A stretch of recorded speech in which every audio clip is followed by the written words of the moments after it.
makna dari sam'an wa ta'atan ini seolah-olah kita memaksa kepada pengurus, memaksa kepada kader. Ini bukan soal memaksa atau tidak memaksa. Ini soal semua sudah terlanjur berbaiat. Salahnya sendiri mau baiat. Alhamdulillah wa syukurillah wassalatu wassalamu ala Rasulillah Sayyidina Maulana Muhammad ibn Abdullah wa ala alihi wa sahbihi wa mawalah. Amma ba'd, yang saya hormati, saya muliakan Khatib Am, Pengurus Besar Nahdlatul Ulama Kiai Haji Ahmad Said Asrori, yang saya hormati Pejabat Gubernur Maluku Pak Insinyur Sadli. Ini saya datang bawa barang-barang baru ini yang masih gres, masih belum dibuka plastiknya, masih bau toko. Ini yang satu ini doktor baru, Wakil Ketua Umum Dr. Kiai Haji Zulfa Mustafa.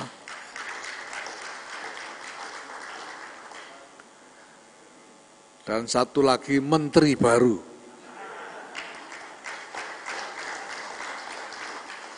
Menteri Sosial, masyhurnya Kiai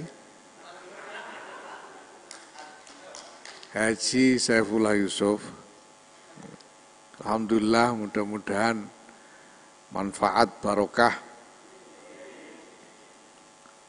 Ada Wakil Ketua Umum yang lain, Kiai Haji Amin Said Husni. Barang lama tapi selalu berusaha memperbarui.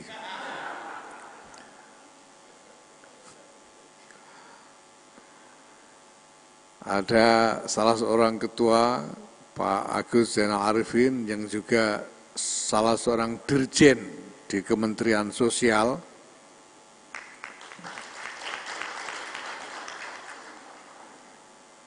Ada wakil-wakil sekjen di sini, berapa? Ada Pak Salahuddin, ada Faisal Saimima, saya lihat ada Mas'ud Saleh, siapa lagi, dan lain-lain. Ada Ketua Rabita Ma'had Islamiyah, Kiai Haudri Arif, karena ini nanti juga akan diselenggarakan halakoh tentang istinbat hukum di lingkungan Nahdlatul Ulama. Yang saya hormati jajaran Forkompinda, para tamu undangan, yang saya muliakan Rais Syuriah PWNU Maluku, Kiai Abdurrahman Tuanaya, dan Ketua Tanfidiyah Dr. Yamin, beserta seluruh jajaran PWNU Maluku, Provinsi Maluku yang baru saja dilantik, para pengurus dan kader-kader NU, baik dari pengurus-pengurus cabang kalau ada yang hadir, maupun dari Banom-Banom. Alhamdulillah, pada hari ini telah terlaksana pelantikan pengurus wilayah Nahdlatul Ulama Provinsi Maluku. Yang kita lihat tadi sangat bersemangat untuk dilantik, sehingga belum waktunya menjawab sudah langsung merebut jawaban.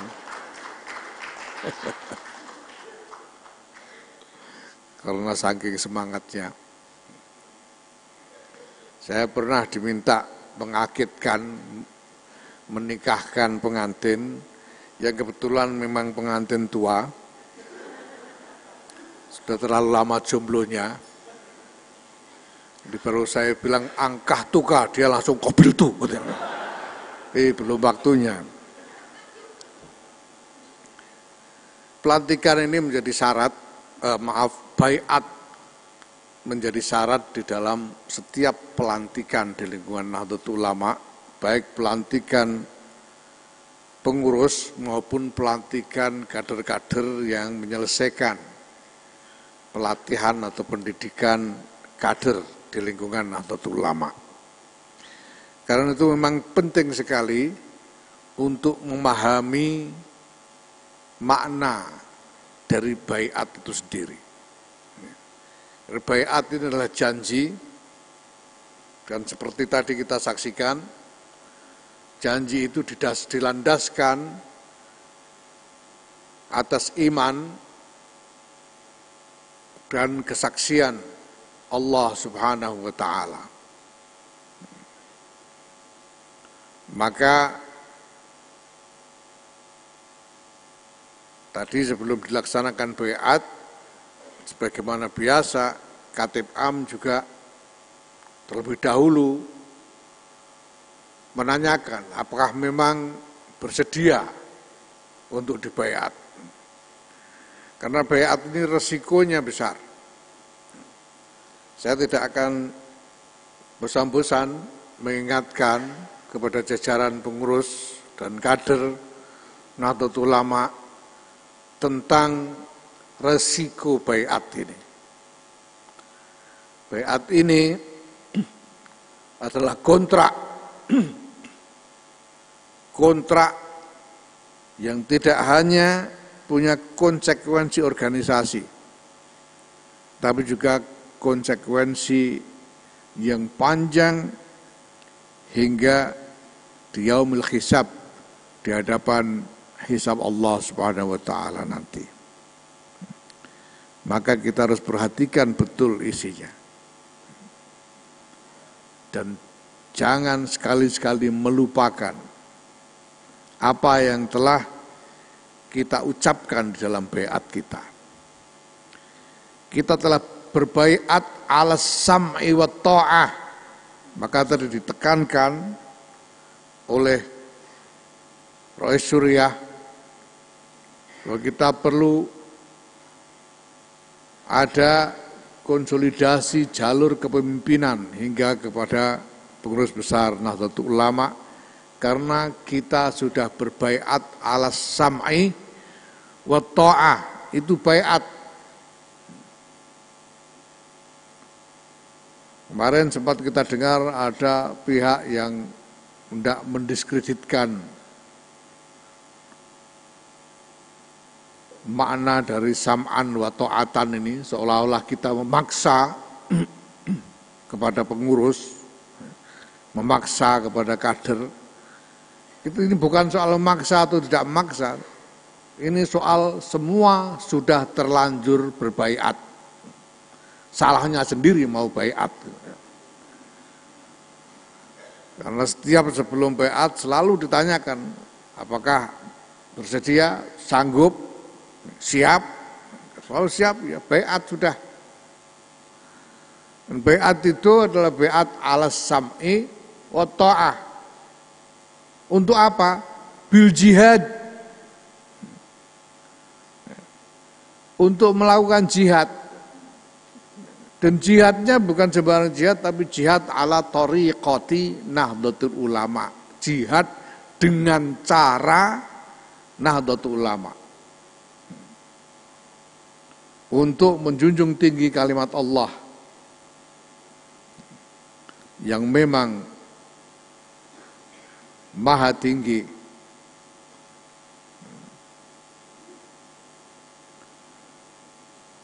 Nah, hubungan sam'an wa ta'atan itu adalah terkait dengan qiyadah kepemimpinan dari ulama ahli sunnah wal jamaah, bi qiyadati ulama'i ahli sunnah wal jamaah. Itu sebabnya sekarang baiat ini kita tetapkan harus dilaksanakan oleh unsur suriah.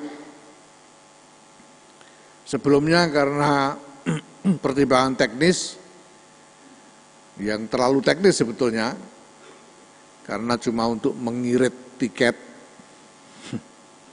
Yang membaiat biasanya tanfidhi saja supaya tidak banyak-banyak yang berangkat. Tapi kemudian kita tetapkan bahwa yang membaiat harus dari unsur syuriah, karena syuriah ini adalah makomnya para ulama di dalam Jam'iyah Nahdlatul Ulama. Nah ini sekarang ini pelantikan PW Maluku yang datang banyak sekali nih, saya nggak tahu siapa yang belikan tiketnya ini.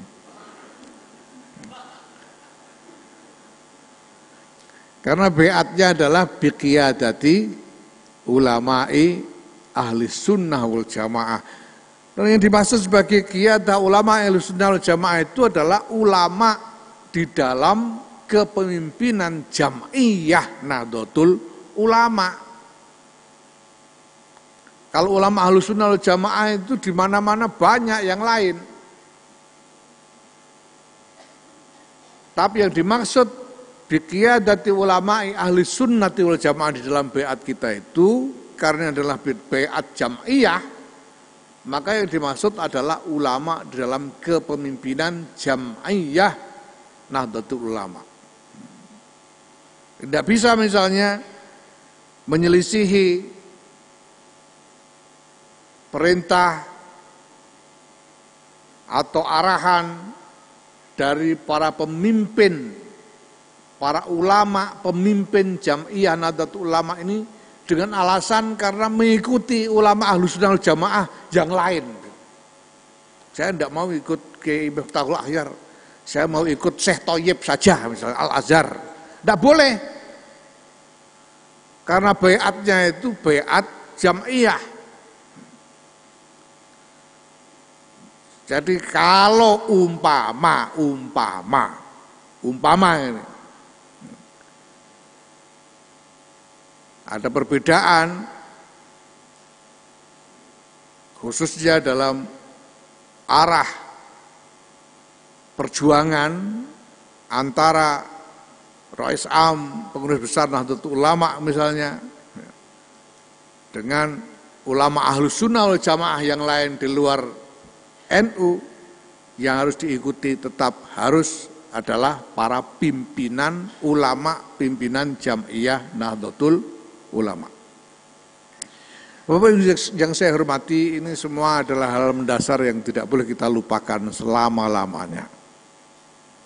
Selama-lamanya. Bahkan harus tetap kita pegang teguh.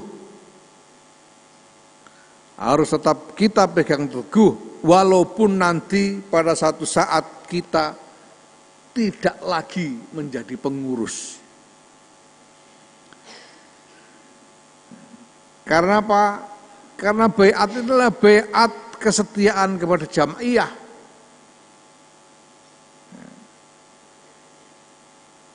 Bisa kita perhatikan tadi sebetulnya di dalam baiat itu ada dua bagian. Ada baiat yang berisi ijab dan qabul antara yang membaiat dengan yang dibaiat, dan ada ikrar. Jadi yang bahasa Indonesia tadi itu ikrar. Tapi baiatnya adalah ijab qabul antara tadi Khatib Am dengan para pengurus jajaran PWNU Provinsi Maluku tadi. Nah, bagian baiat ini adalah akad seumur hidup yang tetap harus kita pegang teguh walaupun kita sudah tidak lagi menjadi pengurus. Nah, maka penting sekali kita memahami dengan sungguh-sungguh hakikat dari keberadaan kita dan khidmah kita di dalam Jam'iyah Nahdlatul Ulama ini. Pertama-tama harus kita ingat bahwa Jam'iyah ini didirikan sebagai ibadah kholisah dari para ulama kita. Jam'iyah ini didirikan sebagai amal yang ikhlas dari para ulama kita para muassis Jam'iyah ini.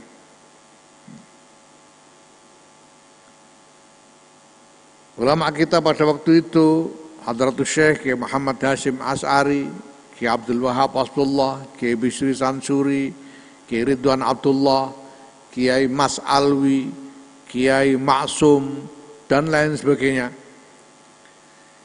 Mereka ini adalah orang-orang dari bangsa jajahan. 1926 bangsa Indonesia ini masih bangsa jajahan. Tapi karena iman, karena keyakinan kepada Allah Subhanahu wa taala, mereka berani mendirikan satu Jam'iyah ulama dengan visi untuk merintis, membangun satu peradaban baru yang lebih mulia, yang lebih adil bagi seluruh umat Islam dan seluruh umat manusia. Tidak mungkin tumbuh keberanian semacam itu kecuali dari niat yang sungguh-sungguh bersih, yang khalisah karena Allah Subhanahu wa taala. Maka tidak boleh kita gunakan Jam'iyah ini untuk hal-hal di luar tujuan didirikannya.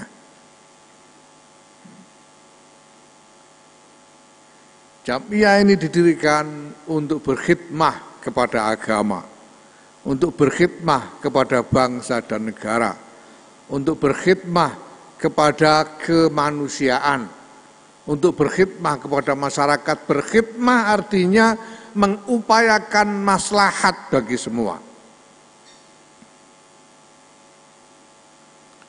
Maka tidak boleh Jam'iyah ini digunakan kecuali untuk tujuan-tujuan itu. Tidak boleh digunakan sebagai batu loncatan untuk mencapai apapun yang lain di luar sana. Tidak boleh dijadikan alat untuk mendapatkan keuntungan ini ataupun itu. Tidak boleh.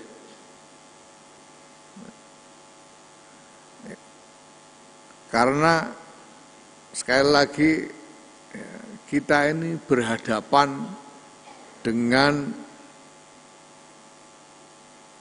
bersihnya niat dari para muassis yang mendirikan Jam'iyah ini.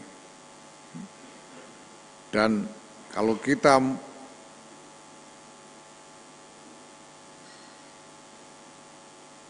bertindak zalim terhadap niat para muassis itu, ya silakan tanggung, lihat resikonya nanti.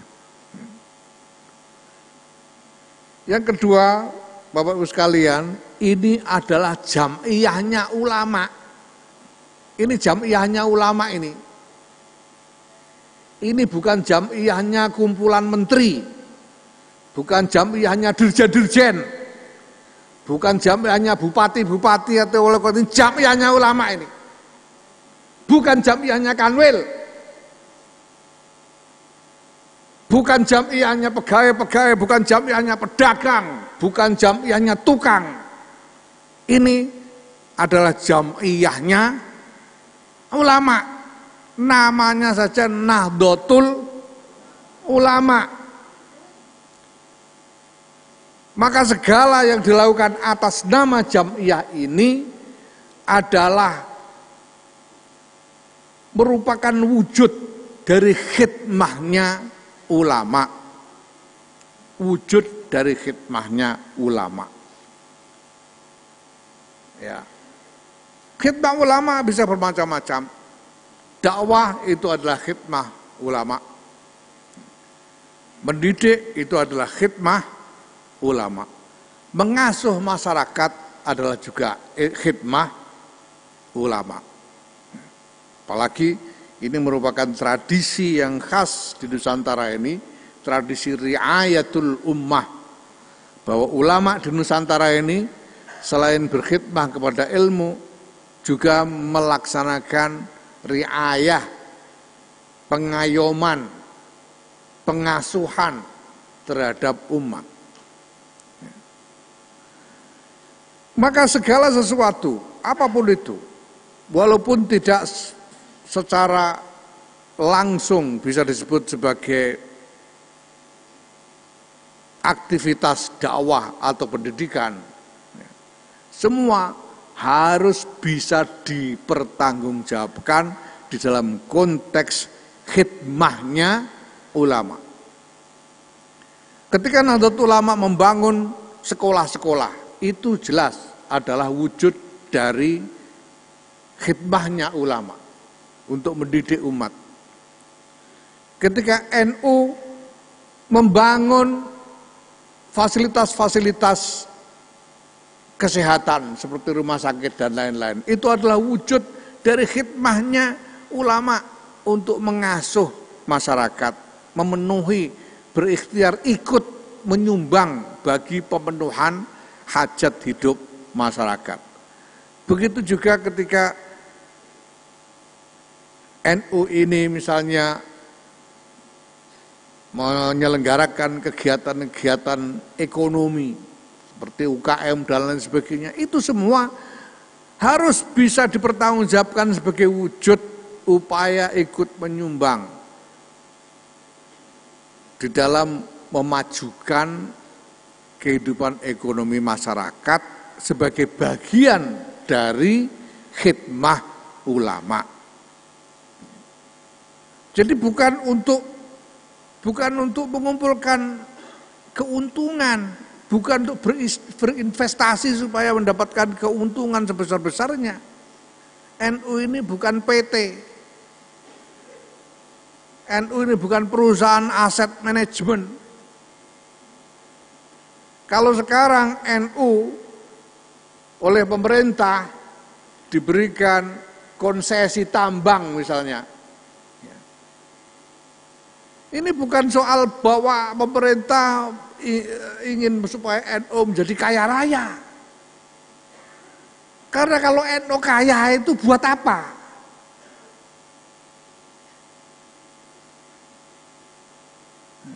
Maksudnya adalah supaya NU mempunyai kemampuan lebih di dalam ikut menyumbang kemaslahatan di tengah-tengah masyarakat sebagai bagian dari khidmah ulama.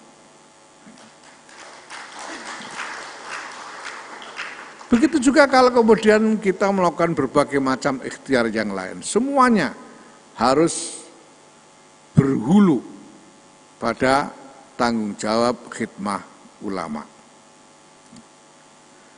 Nah, di tengah-tengah masyarakat Nusantara, di tengah-tengah masyarakat bangsa Negara Kesatuan Republik Indonesia ini, ulama kita pertama-tama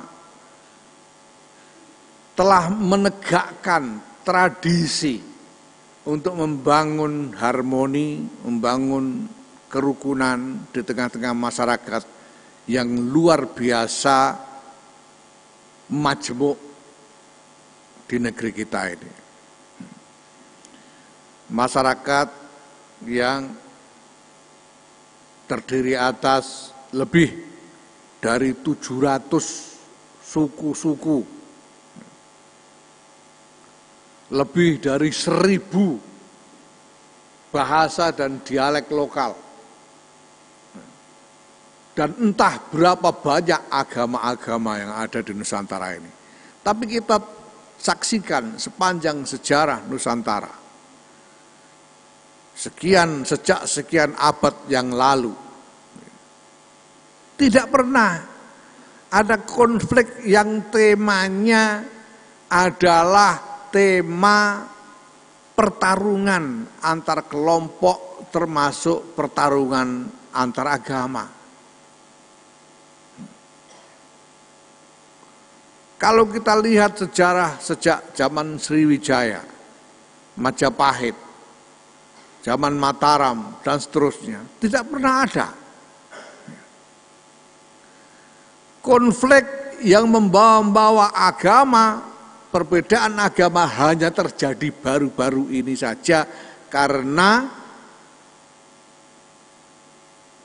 pihak-pihak yang tidak bertanggung jawab, yang sengaja memicu konflik semacam itu untuk kepentingan politik masing-masing. Maka Bapak Ibu sekalian, kita harus selalu ingat bahwa bagian dari tanggung jawab Nahdlatul Ulama adalah memelihara, sebagaimana tadi disinggung juga oleh Bapak Pejabat Gubernur, memelihara harmoni, kerukunan di dalam hidup bermasyarakat di antara semua kelompok yang ada. Alhamdulillah, Ambon, Maluku ini telah berkembang begitu baik. Ya, suta lalu manis ya Ambon ini. Maka tadi juga yang menyanyikan lagu Indonesia Raya dan Jalal Waton juga paduan suara dari Institut Agama Kristen Negeri.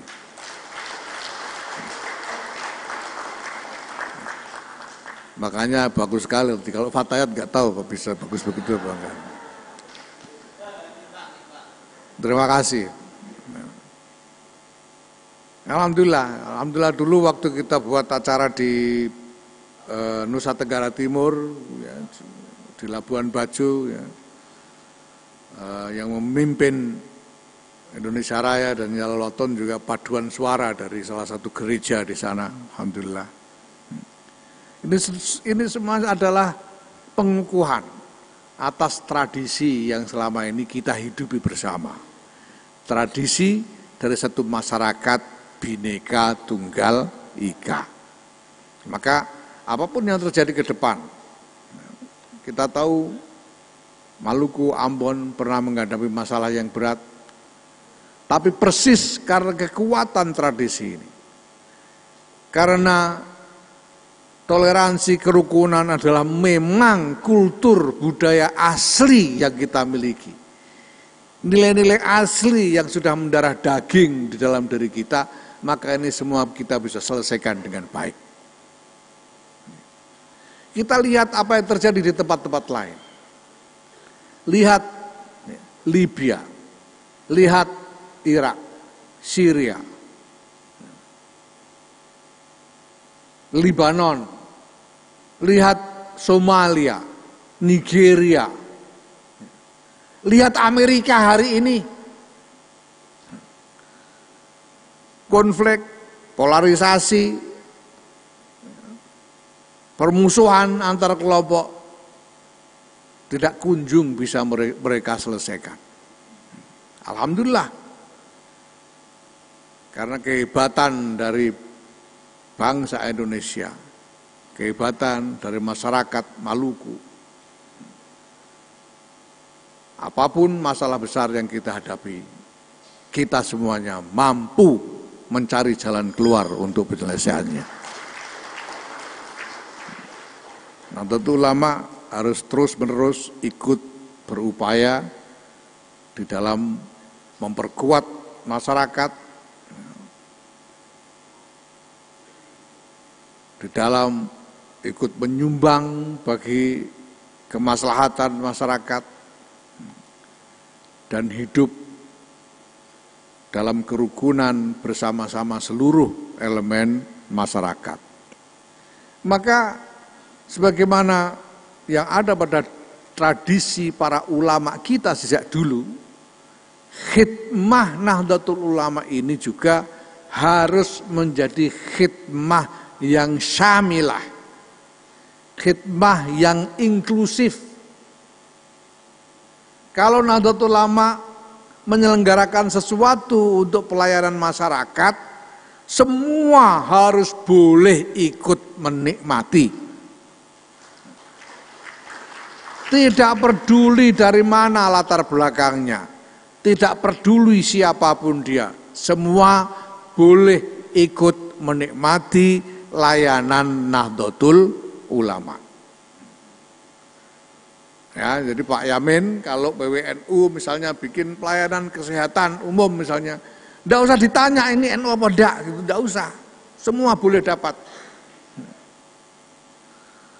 Kalau misalnya sedang punya rezeki banyak, mau bagi-bagi bansos misalnya,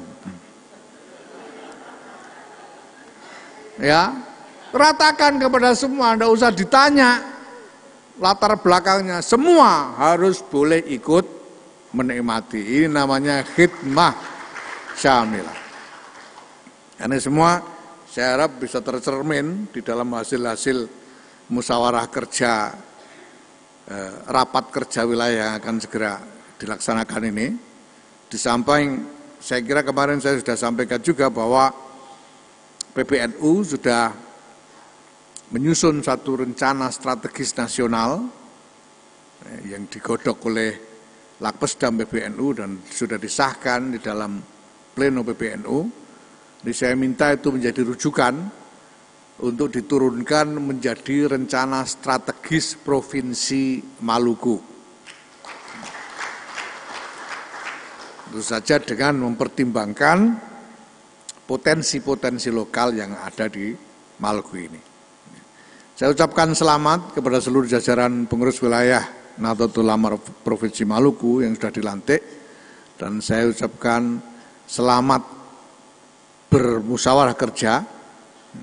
Mudah-mudahan seperti dijanjikan oleh Ketua Tanfidia tadi, hasil-hasilnya sungguh-sungguh merupakan rencana kerja yang konkret, yang bisa dilaksanakan, bisa dirasakan hasilnya, bisa diukur hasilnya. Jangan cuma jadi tulisan di atas kertas, tapi harus sungguh-sungguh merupakan pekerjaan yang bisa dilaksanakan dan diukur hasilnya. Mari kita bersama-sama menandai pembukaan musyawarah kerja wilayah Nahdlatul Ulama Provinsi Maluku ini dengan bersama-sama membaca Ummul Kitab Al-Fatihah. A'udzubillahi minasyaitonirrajim. Bismillahirrahmanirrahim. Alhamdulillahirabbil alamin. Iyyaka na'budu wa iyyaka nasta'in. Ihdinas siratal mustaqim. Shiratal ladzina an'amta 'alaihim.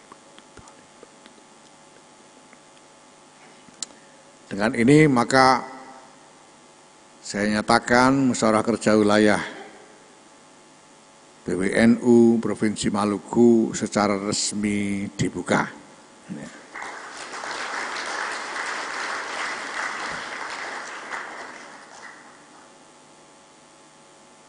Sungguh senang pengantin baru duduk bersanding bersenda gurau.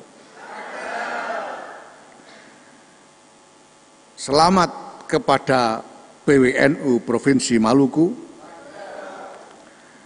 segera bekerja agar masyarakat tidak galau.